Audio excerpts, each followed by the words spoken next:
Carmelo Anthony is a 10-time NBA All-Star and 3-time Olympic gold medalist who will enter the Hall of Fame this year, the holy grail of basketball elite. During his 19-year career, he was nicknamed Hoodie Melo as a reflection of his cool demeanor. Carmelo is one of the most prolific scorers of his generation, currently sits 10th all-time in NBA scoring. He was also a key member of Team USA in 2008, 12, and 16. The 41-year-old retired from basketball in 2022. Peace, everybody. This is Carmelo Anthony, NBA Class of 2025 Hall of Famer, official FIBA World Cup 2027 ambassador. And with 2 years to go until the best players on the planet descend on Doha to battle for basketball dominance at the World Cup, the Hall of Famer was recently in town to get the festivities started for the Qatar 2027 qualifiers draw. Melo, welcome to Doha. Nice to meet you. You know, I wanted to do this interview on a basketball court, show you my step back. Yeah, we got space. But it's not a bad place to do an interview, is it? Absolutely not. Now, you're here in Doha for the Qatar 2027 basketball qualifiers draw as the FIBA Global Ambassador. What does that role mean to you, and what do you hope to accomplish? I mean, for me, it's just it's an honor to, as far as the amount of work that I put into this craft. Not just on the domestic stage, but on the international stage, and for the world and for FIBA to recognize that and to have me top of the list when it comes to representing the game of basketball globally. You can't. I mean, it don't get better than that in the game of basketball. Now we really want to get into the Melo story, so let's have a seat and really do a deep dive. We just got started the draw for 2027. Speaking of what's to come, what can fans expect for what's to come in 2027 here in Qatar? Yeah, I think the fans don't see it. I think they want to know what it is. I think it's a lot of questions of what it's going to be. For me to be a part of that, and showing the rest of the world, and even showing, back where we at in America, that it's not just about America. It's other places and other regions around the world who's actually taking the seeds that the Americans planted and growing them globally now. So we're seeing those seeds blossom now. So now you're still one of the most name-dropped athletes in music, from Beyonce shouting you out to late rapper Pop Smoke calling you the king of New York. How does it feel to be a pop culture icon? I mean, I would say it's an honor, because those are artists that Beyonce could have said anybody's name. But for me to be at the top of the mind when she's writing that verse or writing that lyric says something. I don't know if she's watching the game and something just happened or whatever it was. Somebody like Pop Smoke, us in New York understand his influence in the culture, his influence in the streets, his influence in New York. So for the younger generation to see that and acknowledge that, it goes to show you that, we're touching multiple generations, impacting multiple generations. You're one of the first players to really control your narrative. You got Hip Podcast, 7 p.m. in Brooklyn. You're going to join NBC as an NBA studio analyst. Why is it important for you to really take control of who Carmelo is? You have to control your narrative. I think we're in a time where you control your own narrative. I mean, we don't have to wait for somebody else to write a headline for us or write some bullet points for us. We can do that on our own time. It's too many false narratives, not just on myself, but just in general, in the game, in the sport. Tell me about the storytelling aspect, why that's important to you. The stories that I like to tell. I come from those environments.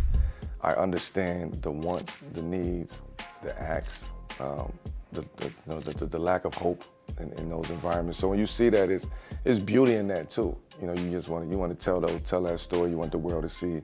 Now we all know Hall of Fame Carmelo Anthony, but young Melo's journey was anything but easy. Take us back to the early days in Red Hook, Brooklyn, and then eventually Baltimore. Yeah, I mean, those days are, it's how can I say it? When challenging is what would be the word. You see things, you hear things, you're part of an environment that it's just very difficult to grow up in and to survive and to come out of that. I'll just give you a little bit of background. Like my mom, I was a single parent home.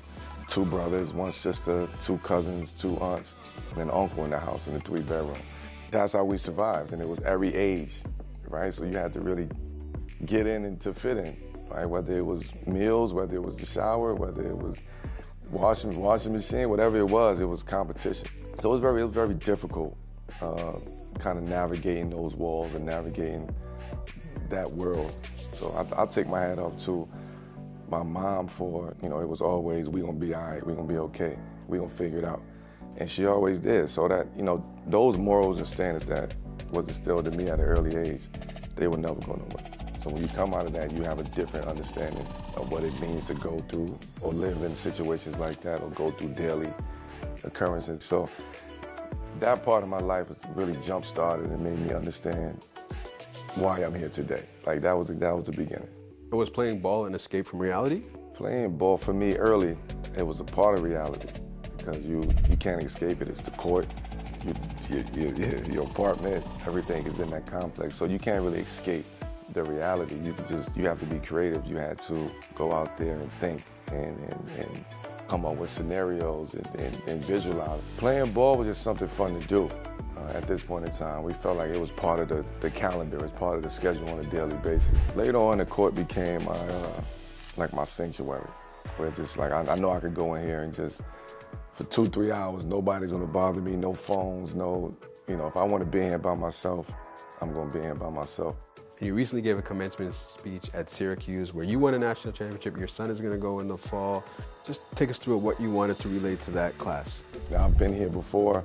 I walked in those shoes, but it's your time now because now you are going on to whatever is next, right? And you're not going to have it figured out. You're not going to understand it. You're not going to know it, but don't let nobody keep you in the box. And you're going to have multiple careers. You're going to have multiple avenues to do something in life. Don't just, you know, get stuck on one experience, go through the journey, and you're still young, right? And where you said you realized you were more than an athlete, what does that mean? I mean, people tell you every day, I mean, just shoot, go get on the court, just stay on the court or stay on the field or stay on the pitch.